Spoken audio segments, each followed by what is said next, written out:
আসসালামু আলাইকুম। আপনারা আছেন মুসাফির ইউটিউব চ্যানেলের সঙ্গে। এই ইউটিউব চ্যানেলে সারা দেশের বিভিন্ন প্রান্তরের এবং বিশ্বের বিভিন্ন জায়গার বিভিন্ন ধরনের ভিডিও পাবলিশ করা হবে। চাইলে আপনারা চ্যানেলটি সাবস্ক্রাইব করে রাখতে পারেন।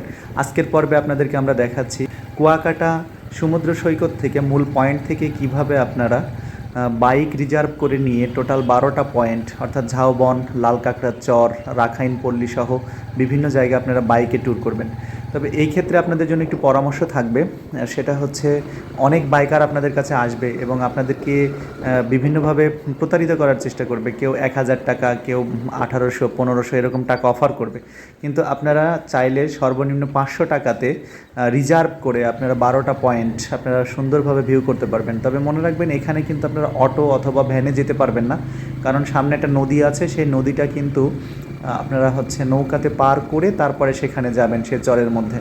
সুতরাং আপনাদেরকে অবশ্যই সাবধান থাকতে হবে এই বিষয়গুলিতে। আর আমাদের চ্যানেলটি খুবই নতুন একটি চ্যানেল। আপনাদের একটু ভালোবাসা পেলে আমরা অনেক দূর এগিয়ে যেতে পারবো। সুন্দর সুন্দর ভিডিওগুলো আমরা পাবলিশ করার চেষ্টা করব। অবশ্যই আমাদের চ্যানেলটি আপনারা সাবস্ক্রাইব করবেন। তো বন্ধুরা, দেখতে পাচ্ছেন যে আমরা এই বালির মধ্যে দিয়ে বাইকারগুলো অনেক দ্রুত বাইক চালায়। এটা একটা সাহসের ব্যাপার। তো আমি নিজেও একটু ট্রাই করেছিলাম, একটু স্লিপ করার সম্ভাবনা থাকে, তবে একটু সাবধানে বসতে হবে।